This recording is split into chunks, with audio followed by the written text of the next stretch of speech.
ನಮಸ್ಕಾರ. ರಿವ್ಯೂ ಚಾನಲ್ಗೆ ಸ್ವಾಗತ. ನಾನು ಸೌಖ್ಯ ಗಾಂವ್ಕರ್.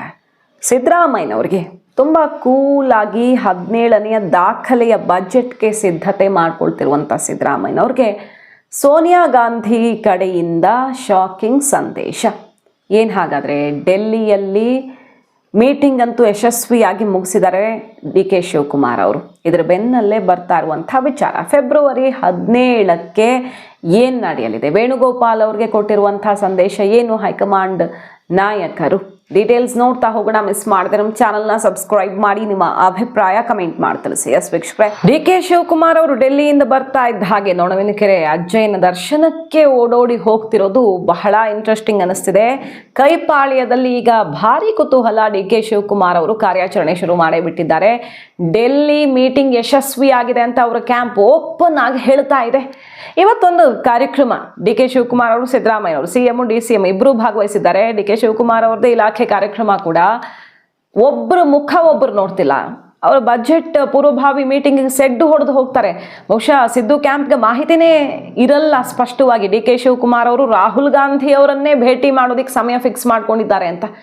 ಆಸ್ ಯೂಶುವಲ್ ಪಕ್ಷದ ಅಧ್ಯಕ್ಷರಾಗಿ ಡೆಲ್ಲಿಗೆ ಹೋಗ್ತಿದ್ದಾರೆ ಅಂದ್ಕೊಂಡವ್ರಿಗೆ ಗಾಂಧಿ ಫ್ಯಾಮಿಲಿ ಎಲ್ಲ ಮೆಂಬರ್ಸ್ನೂ ಮೀಟ್ ಆಗಿ ಶಾಕ್ ಕೊಟ್ಟರು. ಅದು ಬಜೆಟ್ ಪೂರ್ವಭಾವಿ ಮೀಟಿಂಗನ್ನು ಧಿಕ್ಕರಿಸಿ ಹೋದರು ಡಿ ಕೆ ಶಿವಕುಮಾರ್ ಅವರು. ಜಸ್ಟ್ ಒಂದು ಲೆಟರ್ ಕೊಟ್ಟು ಇನ್ಫಾರ್ಮ್ ಮಾಡಿ, ಮುಖಾಮುಖಿ ಹೇಳಿದ್ದೂ ಅಲ್ಲ. ಇದಾದ ಬಳಿಕ ಈಗ ಸಿದ್ದು ಬಣ ಹೆಂಗೆ ಆಗಿದೆ ಅಂದರೆ, ಸೋನಿಯಾ ಗಾಂಧಿ ಅವರ ಅಭಯದ ಬಿಗ್ ಮೆಸೇಜ್ ಬೇರೆ ಬರ್ತಾ ಇದೆ. ಅದರಿಂದಾಗಿ ಸಿದ್ದು ಬಣದಲ್ಲಿ ತಲ್ಲಣ ಸೃಷ್ಟಿಯಾಗಿರೋದು ಸತ್ಯ. ಅಷ್ಟು ಆತ್ಮವಿಶ್ವಾಸದಲ್ಲಿದ್ದಾರೆ. ಹಾಗಾದರೆ ಇವತ್ತೇ ತುಮಕೂರಿಗೆ, ನೊಣವಿನಕೆರೆ ಅಜ್ಜನ ಆಶ್ರಯಕ್ಕೆ ಓಡೋಡಿ ಹೋಗ್ತಿರೋದು ಯಾಕೆ ಡಿ ಕೆ? ಎಲ್ಲವನ್ನು 1 by 1 ನಿಮ್ಮ ಮುಂದೆ ಇಡ್ತಾ ಹೋಗ್ತೀವಿ. ಮಲ್ಲಿಕಾರ್ಜುನ್ ಖರ್ಗೆ ಆದಿಯಾಗಿ ವೇಣುಗೋಪಾಲ್, ಪ್ರಿಯಾಂಕಾ ಗಾಂಧಿ, ಸೋನಿಯಾ ಗಾಂಧಿ, ರಾಹುಲ್ ಗಾಂಧಿ ಇಷ್ಟು ಜನರನ್ನು ಭೇಟಿಯಾಗೋಕೆ ಸಿಕ್ಕಿತ್ತು ಅವಕಾಶ. 3 ತಿಂಗಳಿಂದ ಒಬ್ಬರು ಸಿಕ್ಕಿದ್ರೆ ಇನ್ನೊಬ್ಬರು ಸಿಗ್ತಾ ಇರಲಿಲ್ಲ. ರಾಹುಲ್ ಗಾಂಧಿ ಅವರು ಲಾಸ್ಟ್ ಮಂತ್ ಹೋದಾಗ ಸ್ವಲ್ಪ ಸಮಯ ಸಿಕ್ಕಿದ್ರು, ಮೈಸೂರಲ್ಲಿ ಒಂದ್ಸಲ ಮಾತಾಡಿದ್ರು. ಆದರೆ ಸುದೀರ್ಘ ಚರ್ಚೆಗೆ 20 ನಿಮಿಷ, ಹೆಚ್ಚು ಕಡಿಮೆ ಅರ್ಧ ಗಂಟೆ ಮಾತುಕತೆ ಆಗಿದೆ ಪ್ರಿಯಾಂಕಾ ವಾದ್ರಾ ಮತ್ತು ರಾಹುಲ್ ಗಾಂಧಿ ಇಬ್ಬರ ಸಮ್ಮುಖದಲ್ಲಿ. ನಿನ್ನೆ ಇಷ್ಟು ಸಮಯ ಈ ಕಳೆದ 3 ತಿಂಗಳಿಂದ ರಾಹುಲ್ ಗಾಂಧಿ ಅವರು ಕೊಟ್ಟಿರಲಿಲ್ಲ. ಇಷ್ಟು ಸಮಯ ಕೊಟ್ಟಿರೋದು ಒಂದು positive note D K Shivakumar ಅವ್ರಿಗೆ. ಇಷ್ಟು ದಿನ ಸತಾಯಿಸ್ತಾ ಇದ್ದವರು ಕಡೆಗೂ ಮಾತು ಕೇಳ್ತಾ ಇದ್ದಾರೆ ಅನ್ನೋದು ನಂಬರ್ 1. ಇನ್ನೊಂದು, ಸೋನಿಯಾ ಗಾಂಧಿ ಅವರಿಂದ ಕ್ಲಿಯರ್ ಪಿಕ್ಚರ್ ಸಿಕ್ಕಿದೆ ಡಿ ಕೆ ಶಿವಕುಮಾರ್ಗೆ ಅನ್ನುವಂಥ ಒಂದು ಸ್ಪಷ್ಟ ಮಾಹಿತಿ ಡೆಲ್ಲಿ ಮೂಲಗಳಿಂದ ಲಭ್ಯವಾಗ್ತಿರೋದೀಗ. ಸೋನಿಯಾ ಗಾಂಧಿ ಅವರು ಕ್ಲಿಯರ್ ಕಟ್ ಆಗಿ ಹೇಳಿದಾರಂತೆ, ಶೀಘ್ರವಾಗಿ ಇದು ಇತ್ಯರ್ಥವಾಗುತ್ತೆ, ನನ್ನ ಮೇಲೆ ನಂಬಿಕೆ ಇಡಿ ಅನ್ನುವಂಥ ಒಂದು ಸಾಲಿನ ಸ್ಪಷ್ಟ ಸಂದೇಶ ಕೊಟ್ಟಿದ್ದಾರೆ ಅನ್ನೋದು ಗೊತ್ತಾಗ್ತಿದೆ. ನಾವು ಯಾವುದನ್ನು ಮರೆತಿಲ್ಲ, ಹೈಕಮಾಂಡ್ ಯಾವುದನ್ನು ಮರೆತಿಲ್ಲ. ನೀವೇನು ಮಾಡಿದ್ದೀರಿ, ಏನು ಅನುಭವಿಸಿದ್ದೀರಿ ಅನ್ನೋದನ್ನು ಏನು ಡಿ ಕೆ ಶಿವಕುಮಾರ್ ಅವರು ಕ್ಲೇಮ್ ಮಾಡ್ಕೊಳ್ತಿದ್ದಾರಲ್ಲ ಪದೇ ಪದೇ. CBI, IT, ED ಮತ್ತು ಪಕ್ಷ ಎಂಥ ಸಮಯದಲ್ಲಿ ಜವಾಬ್ದಾರಿ ಹೊತ್ತುಕೊಂಡೆ, ಯಾವ ರೀತಿ ಅಧಿಕಾರಕ್ಕೆ ಬರುವಲ್ಲಿ ತನ್ನ ಪಾತ್ರ ಇದೆ, ಮತ್ತು ನನ್ನ ಜೊತೆಗೆ ಎಷ್ಟು ಶಾಸಕರಿದ್ದಾರೆ, ನನಗೆ ಶಾಸಕರ ಬಲ ಇಲ್ಲ ಅಂತ ಕೆಲವರು ಹೇಳ್ತಿದ್ರು. ಆದರೆ 100 ಜನ ಶಾಸಕರನ್ನು ನಾನು ನಿಲ್ಲಿಸಬಲ್ಲೆ ಅನ್ನೋ ತನಕ ಕೌಂಟು ತೋರಿಸಿದಾರಲ್ಲ.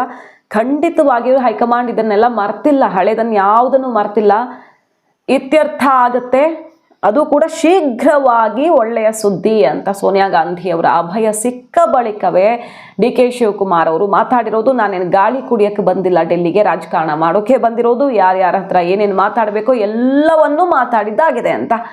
ಸೊ ಡೆಲ್ಲಿ ಮೀಟಿಂಗ್ ಯಶಸ್ವಿ ಆಗಿದೆ ಅಂತ ಈಗ ಡಿ ಕೆ ಬಣದವ್ರು ಹೇಳ್ತಾ ಇದ್ದಾರೆ. ನೋಡಿ, ಲಕ್ಷ್ಮೀ ಹೆಬ್ಬಾಳ್ಕರ್ ಆ್ಯಂಡ್ ಟೀಮ್ ಕಡೆಯಿಂದ ಬರ್ತಿರುವಂಥ ಸುದ್ದಿ ಇದು.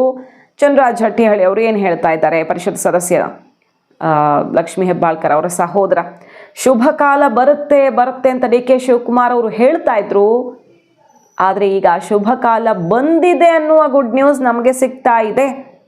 ಡಿ ಕೆ ಶಿವಕುಮಾರ್ ಅವರ ಡೆಲ್ಲಿ ಭೇಟಿ ಯಶಸ್ವಿಯಾಗಿದೆ. ರಾಜ್ಯದ ವಿವಿಧ ಸಂಘಟನೆಗಳ ಬಗ್ಗೆ ಮತ್ತು ಜಿಲ್ಲಾ ಪಂಚಾಯತು, ಈ ಲೋಕಲ್ ಬಾಡಿ ಎಲೆಕ್ಷನ್ ಬಗ್ಗೆ ಎಲ್ಲ ಚರ್ಚೆ ಮಾಡ್ಕೊಂಡು ಬಂದಿದ್ದಾರೆ ಡಿ ಕೆ ಶಿವಕುಮಾರ್ ಅವರು. ಬಿಗ್ ಪ್ರಾಜೆಕ್ಟ್ಗೂ ಕೂಡ ಮುದ್ರೆ ಬಿದ್ದಿದೆ. ಏನದು ಬಿಗ್ ಪ್ರಾಜೆಕ್ಟು? ಈ ಮಾರ್ಚ್ ಬಂದರೆ, ಫೆಬ್ರವರಿ ಮುಗಿತಾ ಇದ್ದ ಹಾಗೆ ಡಿ ಕೆ ಶಿವಕುಮಾರ್ ಅವರು ಅಧ್ಯಕ್ಷರಾಗಿ, KPCC ಅಧ್ಯಕ್ಷರಾಗಿ 6 ವರ್ಷ ಕಂಪ್ಲೀಟ್ ಆಗುತ್ತೆ. ಸೊ ಒಂದು ದೊಡ್ಡ ಜವಾಬ್ದಾರಿಯನ್ನು 6 ವರ್ಷ ನಿಭಾಯಿಸಿ ಮುಗಿಸ್ತಾರೆ ಅವರು. 100 ಕಾಂಗ್ರೆಸ್ ಭವನಗಳಿಗೆ ಅಡಿಗಲ್ಲು ಸಮಾರಂಭ ಮಾಡಬೇಕು.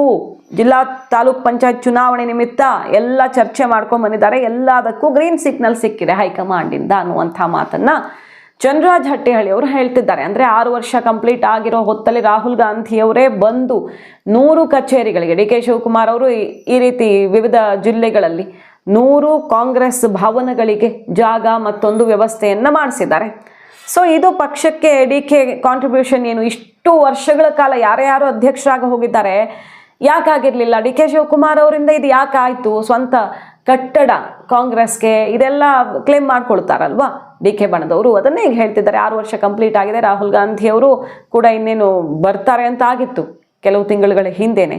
ಈಗ ಅದಕ್ಕೂ ಕೂಡ ಗ್ರೀನ್ ಸಿಗ್ನಲ್ ಸಿಕ್ಕಿದೆ ಅನ್ನುವ ಸುದ್ದಿ ಕೇಳಿ ಬರ್ತಾ ಇರೋದು. ಡಿ ಕೆ ಶಿವಕುಮಾರ್ ಅವರ ಡೆಲ್ಲಿ ಪ್ರವಾಸ ಸಂಪೂರ್ಣ ಯಶಸ್ವಿಯಾಗಿದೆ. ಬಹಳ ಶ್ರಮ ಪಟ್ಟಿದ್ದಾರೆ ಅವರು. ಸಿದ್ದರಾಮಯ್ಯ ಸಾಹೇಬರ ನೇತೃತ್ವದಲ್ಲಿ ಅಧಿಕಾರಕ್ಕೆ ಬಂದಿದೆ. ಡಿ ಕೆ ಶಿವಕುಮಾರ್ ಅವರು ಎಷ್ಟು ದೊಡ್ಡ ಕೊಡುಗೆ ಕೊಟ್ಟಿದ್ದಾರೆ ಅನ್ನೋದನ್ನು ನೆನಪಿಸ್ಕೊಳ್ಬೇಕು. ಯಾವ ಸಂದರ್ಭದಲ್ಲಿ ಅವ್ರ ಪಕ್ಷ ಸಂಘಟನೆ ಜವಾಬ್ದಾರಿ ಹೊತ್ತುಕೊಂಡ್ರು ಮತ್ತು ಪಕ್ಷವನ್ನು ಎಲ್ಲಿಗೆ ತಂದು ನಿಲ್ಲಿಸಿದ್ದಾರೆ, ಸುಳ್ಳು ಪ್ರಕರಣಗಳು ಅದು ಇದು ಅಂತ ಎಲ್ಲವನ್ನೂ ಕೂಡ ಎದುರಿಸಿ ಇಲ್ಲಿಗೆ ಬಂದು ನಿಂತಿರುವಂತಹ ಡಿ ಕೆ ಶಿವಕುಮಾರ್ ಅವ್ರಿಗೆ ಕಡೆಗೂ ಒಳ್ಳೆಯ ಸಮಯ ಕೂಡಿ ಬಂದಿದೆ ಅನ್ನುವಂತಹ ಘೋಷಣೆ ಈಗ ಡಿ ಕೆ ಕ್ಯಾಂಪಿಂದ ಆಗಿದೆ.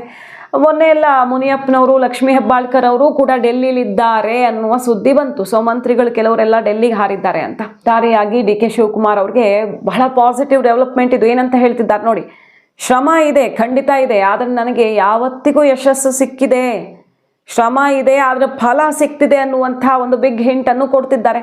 ಕಂಪ್ಲೀಟ್ ಆಗಿ ಈಗೆಲ್ಲ ಒತ್ತಡ ಹೇರಿ ಫೈನಲ್ ಪುಷ್ ಕೊಡ್ತಿದ್ದಾರೆ ಡಿ ಕೆ ಶಿವಕುಮಾರ್ ಅವರು. ಸೊ ಈ ಪ್ರಯತ್ನ ಡೆಲ್ಲಿಯಲ್ಲಿ ಯಶಸ್ವಿಯಾಗಿದೆ. ಇಷ್ಟು ದಿನ ಅವರು ರಾಹುಲ್ ಗಾಂಧಿ ಅವರು ಸಿಗ್ತಾರೆ ಅಂದರೆ ಅದನ್ನು ಹೇಳೇ ಹೋಗ್ತಿದ್ರು. ಈ ಸಲ ಯಾವ ಹಿಂಟು ಕೊಡಲಿಲ್ಲ. ಅಲ್ಲಿ ಹೋಗಿ ಏನಾಗುತ್ತೋ ಅನ್ನುವಂಥ ಆತಂಕ ಸಹಜವಾಗಿರುತ್ತೆ ಅವ್ರಿಗೆ. ಸೆಷನ್ ನಡೀತಿದೆ, ಬ್ಯುಸಿ ಇರ್ತಾರೆ, ಮತ್ತದೇ ಮುಜುಗರ. ಯಾವ ಹಿಂಟು ಕೊಡದೆ ಹೋದ್ರು, ಅಲ್ಲಿ ಯಶಸ್ವಿಯಾಗಿ ಎಲ್ಲರ ಜೊತೆ ಮೀಟಿಂಗ್ ಮಾಡ್ಕೊಂಡು ಬಂದರು, ಆ ಭಯವನ್ನು ತಗೊಂಡು ಬಂದಿದ್ದಾರೆ. ನಮ್ಮ ನಾಯಕರು ಯಾವತ್ತೂ ಹೇಳ್ತಾ ಇದ್ರು ಶುಭಗಳಿಗೆ ಬರಬೇಕಂತ. ಶುಭಗಳಿಗೆ ಶುಭ ಸಂದರ್ಭ, ಶುಭ ಕಾಲ ಬರಬೇಕು. ಆ ಸಮಯ ಹತ್ತಿರ ಬಂದಿದೆ ಅಂತ ನಮಗೆ ಅನಿಸುತ್ತೆ. ಇವತ್ತು ದೆಹಲಿಯಲ್ಲಿ ನಮ್ಮ ನಾಯಕರಾದಂಥ ಡಿ ಕೆ ಶಿವಕುಮಾರ್ ಅವರು ವರಿಷ್ಠರನ್ನು ಭೇಟಿಯಾಗಿದ್ದಾರೆ. ಸುಮಾರು ರಾಜಕೀಯ ಚರ್ಚೆಗಳಾಗಿದ್ದಾವೆ. ಈ ಒಂದು KPCC ಅಧ್ಯಕ್ಷರಾಗಿ 6 ವರ್ಷಗಳನ್ನು ಕಂಪ್ಲೀಟ್ ಮಾಡ್ತಾ ಇದ್ದಾರೆ. ನನಗೆ ಯಾವತ್ತೂ ಯಶಸ್ಸು ಬಂದಿದೆ. ಸ್ವಲ್ಪ ಶ್ರಮ ಇರ್ತದೆ, ಫಲ ಸಿಗ್ತದೆ ಅಷ್ಟೇ. ಒಳಗಡೆ ಏನು ಮಾತಾಡಿದೆ, ಯಾರ ಹತ್ರ ಮಾತಾಡಿದೆ ಅಂತ ನಾನೇನು ಡಿಸ್ಕ್ಲೋಸ್ ಏನು ಮಾಡಬೇಕಾದಂಥ ಅವಶ್ಯಕತೆ ಇಲ್ಲ. ಬೀದಿಯಲ್ಲಿ ನಿಂತ್ಕೊಂಡು ನಾವೆಲ್ಲ ಅದೆಲ್ಲ ರಾಜಕಾರಣ ಮಾತಾಡೋಕೆ ತಯಾರಿ ಇಲ್ಲ. ನಾವು ನಮ್ಮ ವರಿಷ್ಠರನ್ನ ಭೇಟಿ ಮಾಡಿದ್ದೀವಿ, ಏನೇನು ಮಾತಾಡಬೇಕೋ ಮಾತಾಡಿದ್ದೀವಿ. D K Gandhi family meeting ಬಳಿಕ ಸಿಕ್ಕಿರುವ ಸಂದೇಶ, ಫೆಬ್ರವರಿ 17 ಆದಮೇಲೆ ಅಂದರೆ ನೆಕ್ಸ್ಟ್ ವೀಕು ವೇಣುಗೋಪಾಲ್ ಅವರು ಮೀಟಿಂಗ್ ಶುರು ಮಾಡ್ತಾರೆ. ಸಿದ್ದು ಕ್ಯಾಂಪ್ನ ಮಿನಿಸ್ಟ್ರುಗಳನ್ನು ಡೆಲ್ಲಿಗೆ ಕರೆಸಿ ಒಂದು ಸುತ್ತು, ಕೆಲವ್ರನ್ನ, ಎಲ್ಲರನ್ನೂ ಅಲ್ಲ, ಕೆಲವು ಪ್ರಮುಖರನ್ನು ಕರೆಸಿ ಮಾತುಕತೆಗೆ ಇಳಿಯತ್ತೆ ಹೈಕಮಾಂಡ್ ಅನ್ನೋದು ಸಿಗ್ತಾ ಇರುವಂಥ ಲೇಟೆಸ್ಟ್ ಅಪ್ಡೇಟ್. ಸೊ ಸಿದ್ದರಾಮಯ್ಯನವರನ್ನು ಫೆಬ್ರವರಿ ಕೊನೆಯ ವಾರದಲ್ಲಿ ಡೆಲ್ಲಿಗೆ ಕರೆಸುವಂತಹ, ಇಬ್ಬರನ್ನು ಪ್ರತ್ಯೇಕವಾಗಿ ಕರೆದು ಮಾತಾಡಿಸುವಂಥ ತಯಾರಿಯನ್ನು ಈಗ ಹೈಕಮಾಂಡ್ ಮಾಡಿಕೊಂಡಿದೆ. ಈಗ ಡಿ ಕೆ ಶಿವಕುಮಾರ್ ಒಬ್ಬರ ಎದುರೇ ಎಲ್ಲವನ್ನು ನಿರ್ಧಾರ ಮಾಡೋಕ್ಕಾಗಲ್ಲ. ಸೊ ಸಿದ್ದರಾಮಯ್ಯನವರ ಮನವೊಲಿಸುವ ಮತ್ತು ಅವರನ್ನು ಕೆಳಗಿಳಿಸೋದೇ ಆದರೆ ಅದಕ್ಕೆ ಪ್ರಕ್ರಿಯೆ ಅಂತ ಒಂದು ಚಾಲನೆ ಕೊಡಬೇಕಾಗುತ್ತೆ. ಪಕ್ಷದಲ್ಲಿ ಎಲ್ಲ ಸಮಸ್ಯೆ ಇಲ್ಲದಂತೆ, ಡ್ಯಾಮೇಜ್ ಆಗದಂತೆ ನಿರ್ಧಾರ ಆಗೋದಕ್ಕೆ. ಸೊ ಈಗ ಫೆಬ್ರವರಿ ಕಡೆಯ ವಾರ ಸಿದ್ದರಾಮಯ್ಯನವ್ರಿಗೆ ಬುಲಾವ್ ಕೊಡೋಕ್ಕಿಂತ ಮುಂಚೆಯೇ ಅವರ ಆಪ್ತ ವಲಯದ ಒಂದಿಷ್ಟು ಮಂತ್ರಿಗಳನ್ನು ವೇಣುಗೋಪಾಲ್ ಅವರು ಮಾತಾಡಿಸಲಿದ್ದಾರೆ. KJ ಜಾರ್ಜ್ ಮತ್ತು ವೇಣುಗೋಪಾಲ್ ಅವ್ರ ನೇತೃತ್ವದಲ್ಲಿ ಒಂದಿಷ್ಟು ಕಾರ್ಯಾಚರಣೆ ಆಗಬೇಕಾಗಿದೆ. ಈಗ ಅದಾದ ಮೇಲೆ ಫೈನಲ್ ಕಾಲ್ ಸಿದ್ದರಾಮಯ್ಯನವ್ರಿಗೆ ಬರುತ್ತೆ. ಸೊ ಫೆಬ್ರವರಿ ಮುಗಿಯೋದ್ರ ಒಳಗಡೆ ಇತ್ಯರ್ಥ ಆಗಬೇಕು. ಮಾರ್ಚಲ್ಲಿ ಬಜೆಟ್ ಅಂದರೆ ಅದಕ್ಕಿಂತ ಮುಂಚೆನೇ ಡೇಟ್ ಫಿಕ್ಸ್ ಆಗಬೇಕು ಅನ್ನೋದು ಡಿ ಕೆ ಶಿವಕುಮಾರ್ ಅವರ ಹಂಬಲ. ಅದಕ್ಕೆ ತಕ್ಕಂತೆ ಈಗ ಹೈಕಮಾಂಡ್ ಒಂದಷ್ಟು ತಯಾರಿ ಅಂತೂ ಮಾಡಿಕೊಂಡಿದೆ. ಅದು ನಿಧಾನಕ್ಕೆ ಮಾರ್ಚು ಏಪ್ರಿಲ್ ತನಕನೂ ಹೋಗಬಹುದು ಕಡೆಗೆ. ಅಸ್ಸಾಂ ಎಲೆಕ್ಷನ್ ಮುಗಿಬೇಕು, ಕೇರಳ ಎಲೆಕ್ಷನ್ನು ಎಲ್ಲ ಮುಗಿಯೋದಾದರೆ ಜೂನ್ ಆಗಿಬಿಡುತ್ತೆ. ಮೇಯಲ್ಲಿ ರಿಸಲ್ಟ್ ಬಂತು ಅಂದ್ರೂ ಜೂನ್ ತನಕ ಹೋಗ್ಬಿಡುತ್ತೆ. ಅಲ್ಲಿ ತನಕ ಕಾಯಿಸಬೇಡಿ ನನ್ನನ್ನು ಅನ್ನೋದು ಡಿ ಕೆ ಶಿವಕುಮಾರ್ ಅವರ ಹಠ. ಈಗ ಹೈಕಮಾಂಡ್ ಕೂಡ ಕೊಡೋ ಮನಸ್ಸಲ್ಲಿದೆ. ಸೋನಿಯಾ ಗಾಂಧಿ, ಪ್ರಿಯಾಂಕಾ ಗಾಂಧಿ ಅವರಂತೂ ರಾಹುಲ್ ಗಾಂಧಿ ಅವ್ರ ಮೇಲೆ ಒತ್ತಡ ಹಾಕ್ತಿದ್ದಾರೆ, ಡೌಟೇ ಇಲ್ಲ. ಆದರೆ ಜೂನ್ ತನಕ ತಳ್ಳಬೇಡಿ, ಕನಿಷ್ಠ ಮಾರ್ಚಲ್ಲಿ ಏಪ್ರಿಲಲ್ಲಾದರೂ ಇದು ಫೈನಲ್ ಆಗಲಿ ಅನ್ನುವಂಥ ಒಂದು ಪ್ರಯತ್ನಕ್ಕೆ, ಹಠಕ್ಕೆ ಬಿದ್ದಿದ್ದಾರೆ ಈಗ ಡಿ ಕೆ ಬ್ರದರ್ಸ್. ನೇರ ನಾವು ಮತ್ತಿಲ್ಲಿ ಬರಲ್ಲ, ನೀವು ನಿಮ್ಮ ತೀರ್ಮಾನ ತಿಳಿಸಿದ್ರೆ ಅನ್ನೋ ತನಕದ ಮಾತು ಬಂದಿರೋದ್ರಿಂದ ಹೈಕಮಾಂಡ್ ಕೂಡ ಇದನ್ನ ಸೀರಿಯಸ್ ಆಗಿ ತಗೊಂಡಿದೆ. ವೇಣುಗೋಪಾಲ್ ಅವರು ಎದುರೇ ಮಾತುಕತೆಯಾಗಿದೆ. ನಾವು ಮಾಧ್ಯಮದ ಎದುರು ಇದನ್ನ ಕ್ಲಾರಿಫೈ ಮಾಡಿಬಿಡೋಣ, ಅವತ್ತೇ ಒಪ್ಪಂದದ ಬಗ್ಗೆ ಅಂತ ಹೇಳಿದ್ವಿ, ಬಟ್ ನಾವಿದ್ದೀವಿ, ನಮ್ಮ ಮೇಲೆ ನಂಬಿಕೆ ಇಡಿ ಅನ್ನೋ ಮಾತುಗಳನ್ನಾಡಿ ನಮ್ಮನ್ನು ಕಟ್ಟಿ ಹಾಕಿದ್ರಿ. ಹಾಗಾದ್ರೆ ನಾವು ಮಾತ್ರ ಹೈಕಮಾಂಡ್ ಮಾತಿಗೆ ಬದ್ಧರಾಗಿರ್ಬೇಕು, ಬೇರೆಯವ್ರು ನಿಮ್ಮ ಮಾತನ್ನ ಪಾಲನೆ ಮಾಡಲ್ಲ ಅಂದ್ರೆ ಪರವಾಗಿಲ್ವಾ?